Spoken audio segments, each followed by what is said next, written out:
Earlier in this bulletin, we brought you the report of last night's meeting in Abuja between President Bola Tinubu, Minister of the FCT, Wike, and the suspended Governor of Rivers State, Fubara, which may have ushered back the long-desired peace in the state after many months of a damaging political strife.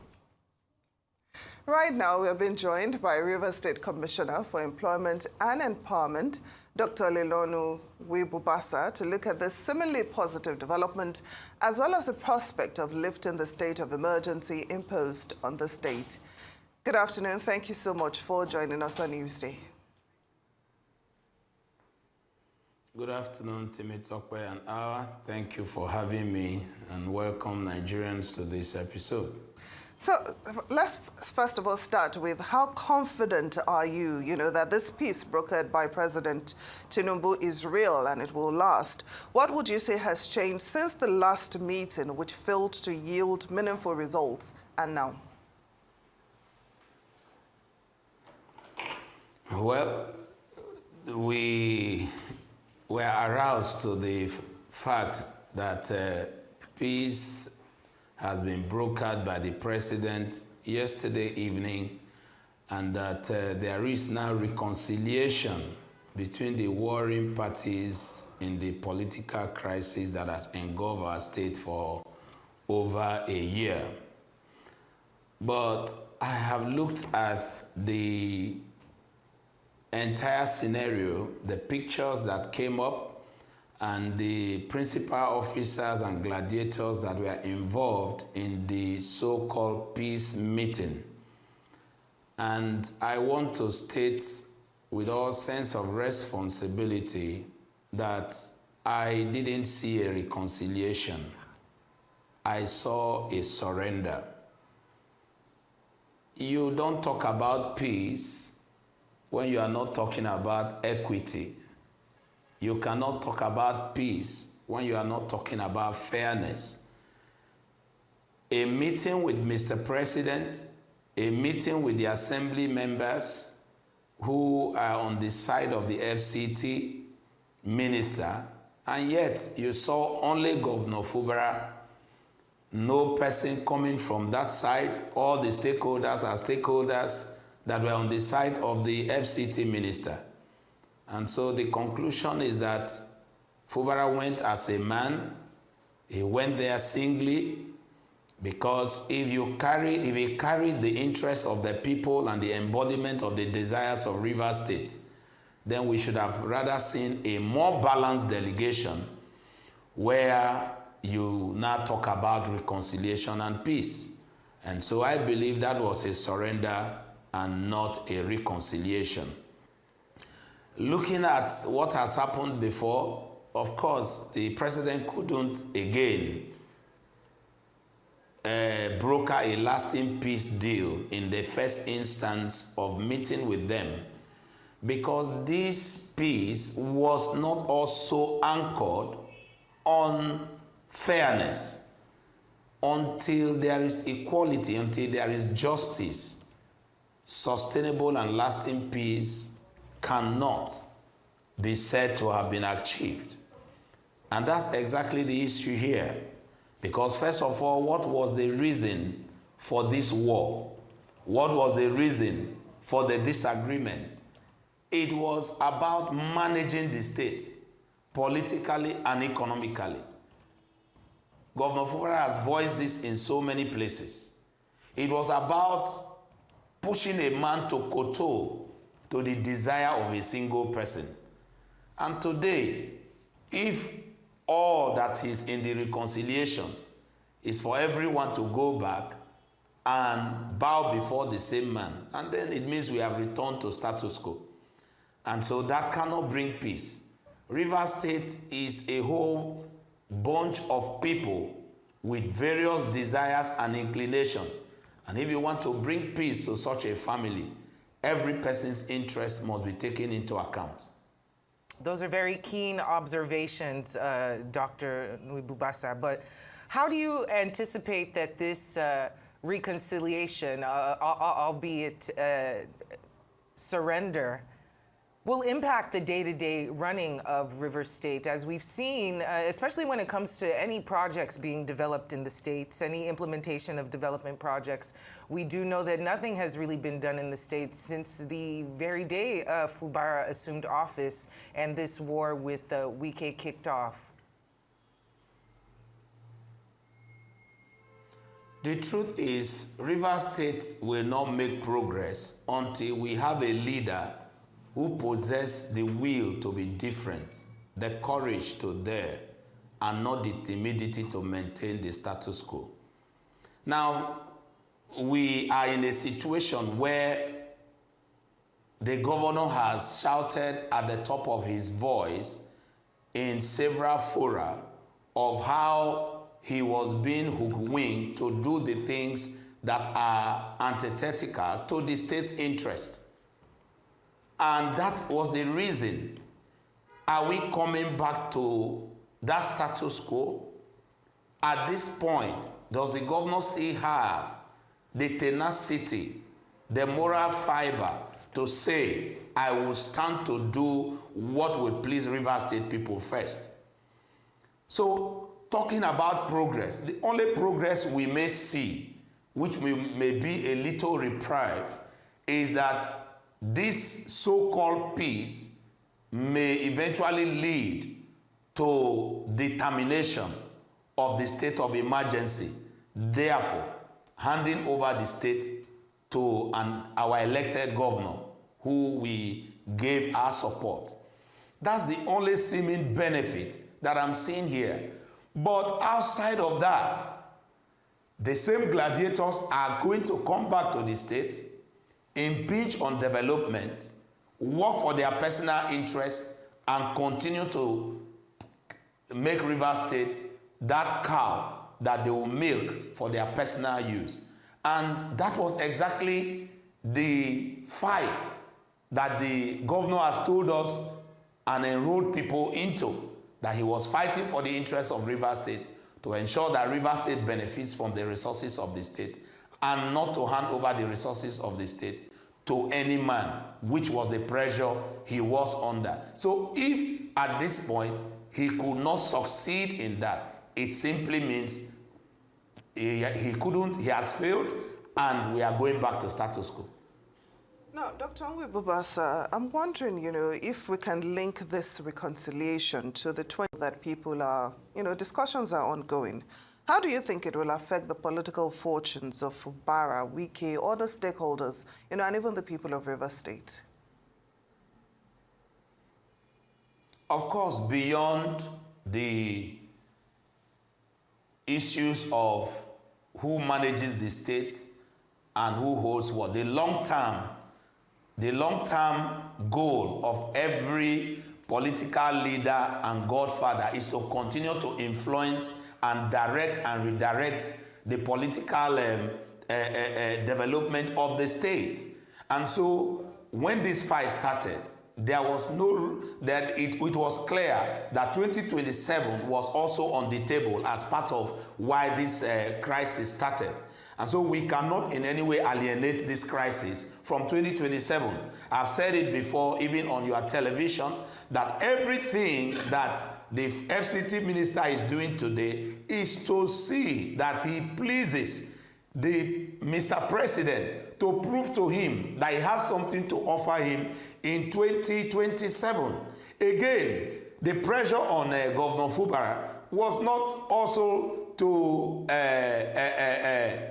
get him out at the same time, because the FCT minister has said also that in 2027, if they allow him to finish, he's not going to return. Whatever that is, it is for the benefit of the governor if he remains in office, and also for the benefit of Mr. Nwike if he succeeds. But the truth is, where does Rivers people stand? Because one of the things these people must understand is, Mr. President must understand that there is no super minister that can deliver all the votes of Rivers people to him. People will not vote because of Governor Fubara. People will not vote because of his super minister. People will vote out of the pain of their hunger. They will vote out of the pain of unemployment. They will vote out of the pain of disease and misery. And that is the truth. So any person deceiving Mr. President that Rivers State is my enclave and I can hand it over to you, hook, line, and sinker in 2027, the person just lied. And the president needs to know this better. How many votes, how many thousand votes was the same super minister able to put together in 2023 for the same president? So how do you now think that in 2027 a magic will occur? Rivers people are resolute. And if all this drama is about 2027, I can tell you that if we live long enough to be in 2027, everyone who feels that they will take 2027 as into their pocket will be surprised. All right, well, let's talk about this state of emergency and the potential lifting of it in Rivers State. What specific conditions or milestones do you believe would need to be implemented before this transition or lifting of the emergency rule occurs, if it ever does occur? Well, the emergency rule is something we have vehemently criticized, and we actually didn't expect it to last for even 3 months. There is nothing much to do to lift emergency rule because in the first place, the president has said there was need for peace to return. The two warring parties that were suspended are the governor and the House of Assembly. Today, both members of the Assembly and the governor are already shaking hands and giving press statements that peace has returned. So if peace has returned, it means that the basis for the emergency rule died yesterday. And if the reason for the basis for the emergency rule died yesterday, there's nothing wrong for the Mr. President to give an announcement. They don't need to, there is no ceremony about it, to return the governor back to his position and ensure that governance continues. After all, even though the governor returns, the National Assembly has legislated on many of the issues that they thought should have been contentious if they return. So even the House of Assembly has no much work to do because every piece of legislation that they ought to have worked on has been done by the National Assembly. So let them return the governor to office and probably let's continue and continue business as usual.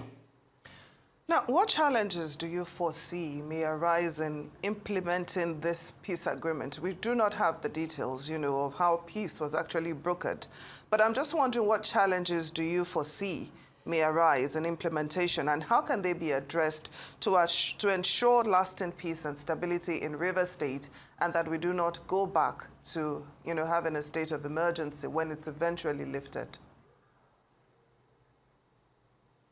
Well, clearly, if there is a peace agreement and there are nitty-gritties of that agreement, like you rightly said, most of us here, we are not aware of it. But key is that we must understand that the citizens of Rivers State are the principal stakeholders of governance.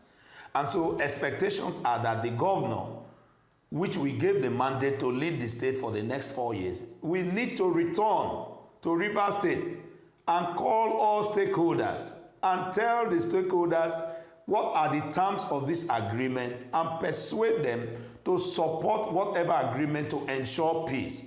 But where this agreement remains between him and, of course, his godfather, whether it's erstwhile or reconciled godfather, it becomes a problem because this is the same thing that happened and led to where we are today. The governor said many times that he was under pressure to do things that are untoward, which he felt was inimical to the state. Are these conditions still subsisting? Have they been removed? What are the new conditions? These are things he needs to discuss with the citizens that are the principal stakeholders of governance in the state. When these citizens are not carried along in this peace process, or whatever tenets of the peace does not go down well with the people, of course the people has the right to reject it. and they will reject both the peace process, they will reject the governor that they also elected, and reject whoever is a godfather. Because I think the masses has been taken for a ride so much. You see a situation where men and women are taken out every day on a protest to protest in support of a government or against a particular group. And then peace is reached at a particular point, and then you no longer care about the people who took the bullet, who fought the war, who got injured, who lost a lot of their privileges, and then there is a peace that you can't discuss with them. I think first point is for the governor to return and tell Rivers people the very basis for this peace. Well, yes, that seems to be the situation now. What lessons can be drawn from this imposition and, you know, the whole situation that has started since Fubara took into office, the potential lifting of the state of emergency in Rivers State as well? What lessons can be learned for future political crises in other states? Hopefully not as degenerative as it seems in this situation, but what lessons can be learned? Well, clearly, I think people will begin to understand that when you are seeking for office, do not mortgage yourself into the hand of any individual.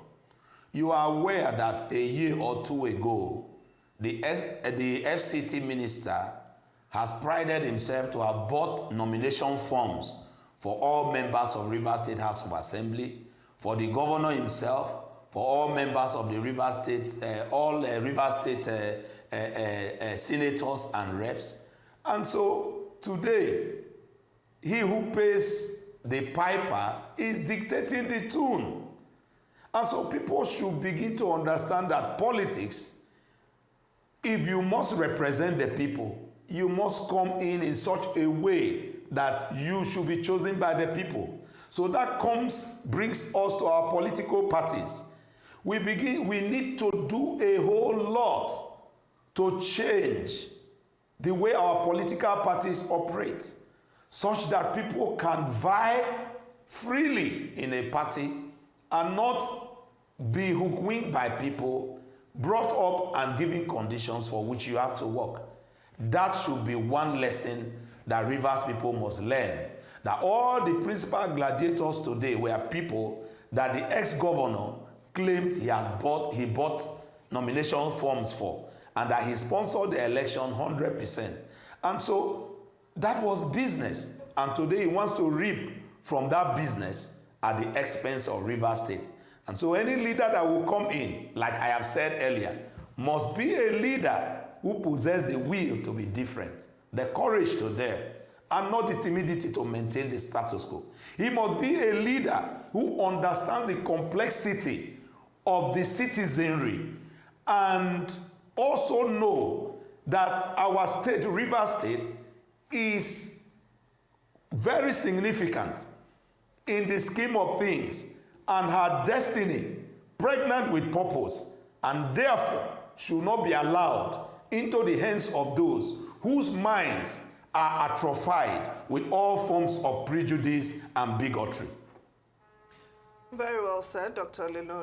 Nwibubasa, former Rivers State Commissioner for Employment and Empowerment. Thank you so much for joining us on Newsday.